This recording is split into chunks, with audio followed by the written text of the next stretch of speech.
Sekalipun taun, wabah yang terjadi dahulu kala di dunia Islam begitu dahsyat. Anda tahu taun dulu kalau terjadi orang baru kena paginya ketularan bintil-bintil, sorenya meninggal, Pak. Kalau sekarang orang di swab positif, sekian belas hari dia isolasi mandiri, kemungkinannya dua, kemungkinan sembuh, kemungkinan mati. Persentasenya berapa? Sembuh 80%, Pak, mati 3%, kecil sekali.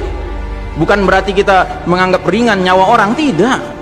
Cuman saya ingin menggambarkan betapa taun dahulu lebih dahsyat daripada yang so-called pandemi, yang lebih cocok disebut plandemi ini. Direncanakan ini, Pak. Yang karenanya kalau kita lihat sejarah, sekalipun dahsyat taunnya dahulu kala, nggak ada cerita, Pak, sholat berjamaah berubah tata cara pelaksanaannya, nggak ada. Kenapa kita harus berubah? Dan saudaraku rahimakumullah, kami cuma mengingatkan beberapa pesan dari Nabi SAW tentang sholat ini. Yang pertama, Nabi mengatakan, sallu kama ra'aitumuni usalli. Sholatlah kalian sebagaimana kalian melihat aku sholat. Ini sudah kata mati, Pak. Ini kunci, Pak. Kunci ini. Makanya para ulama fikih memutuskan nggak boleh dikerjakan sembarangan, nggak boleh. Apalagi setelah dia ada aturannya, terus kita berkreativitas menyangka itu lebih baik untuk keselamatan dunia kita, sementara kita tidak peduli dengan keselamatan akhirat kita. Nabi Muhammad SAW menyatakan, hari berbangkit nanti aku akan menunggu umatku di depan telagaku. Aku akan bisa membedakan siapa umatku, siapa yang bukan. Umatku adalah mereka yang wajahnya, tangannya, kakinya bercahaya bekas wudhu. Tapi ketahuilah, ada sejumlah orang wajahnya bercahaya, tangannya bercahaya, kakinya bercahaya. Aku panggil mereka, tapi dihalau sama malaikat, tidak boleh mendekat. Aku panggil lagi, tapi dihalau sama malaikat. Akhirnya malaikat menjelaskan, ya Muhammad, mereka telah merubah ajaranmu setelah engkau wafat.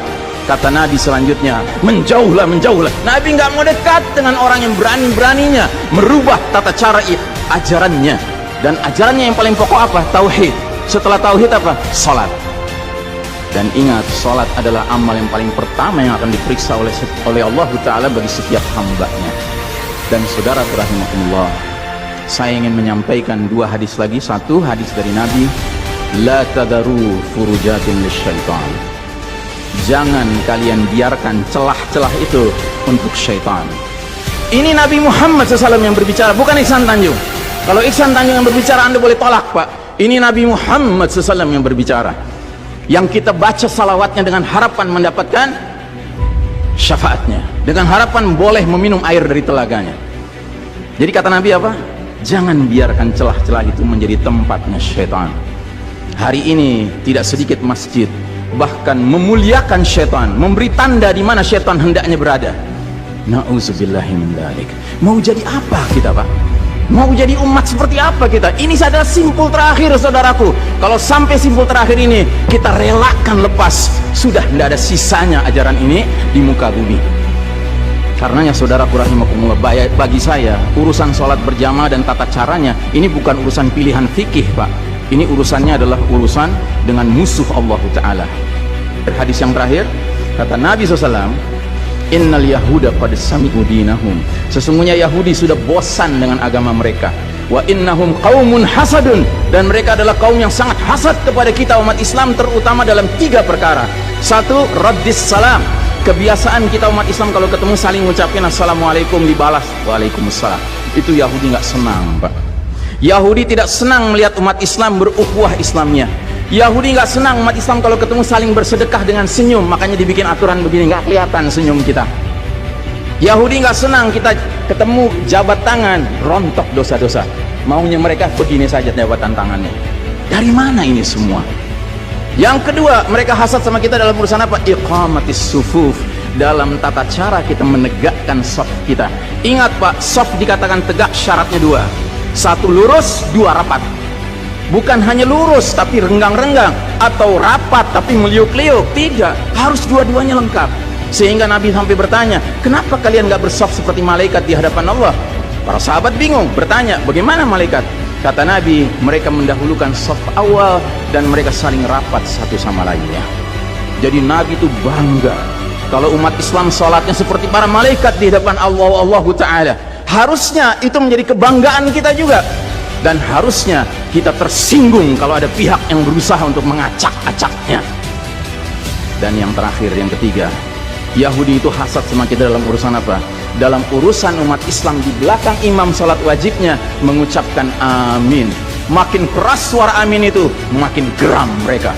Karenanya mereka bikin aturan, sempat 2 bulan masjid ditutup sama sekali, nggak terdengar suara amin dari jamaah karena nggak ada yang boleh ke masjid.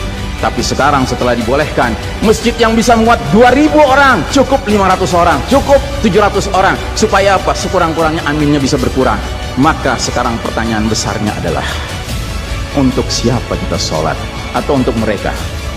Inna sholati wa nusuki wa mahyaya wa mamati lillahi rabbil alamin.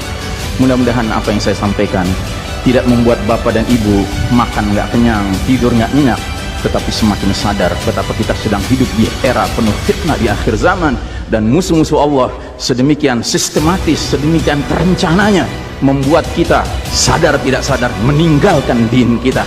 Yang paling mengerikan kalau sampai sudah nggak ada perasaan lagi risau dengan ini semua. Karena apa? Nabi bersabda, siapa lihat kemungkaran ubah dengan tangan, nggak bisa dengan lisan, nggak bisa dalam hati. Dalam hati itu maknanya apa? Ingkari itu sebagai kebenaran, itu mungkar. Dan itu kata Nabi selemah-lemahnya iman. Sehingga di hadis yang lain kata Nabi, kalau mengingkari saja sudah nggak ada, udah nggak ada iman sama sekali. Nah, yang kita khawatir kalau kita ternyata ridho saja dengan aturan sholat WHO ini, Pak. Padahal harusnya kita sholat dengan cara Nabi Muhammad SAW, bukan caranya Tedros atau Bill Gates. Kepada jamaah, inilah nasihat dari hati yang paling dalam kepada saudara-saudara yang saya cintai karena Allah, yang kita sama-sama bersalawat, kita sama-sama mengharapkan air dari telaga Nabi. Tapi boleh jadi nggak semua kita ngerti apa yang harus kita lakukan agar air telaga itu dapat jaminan kita boleh meminumnya.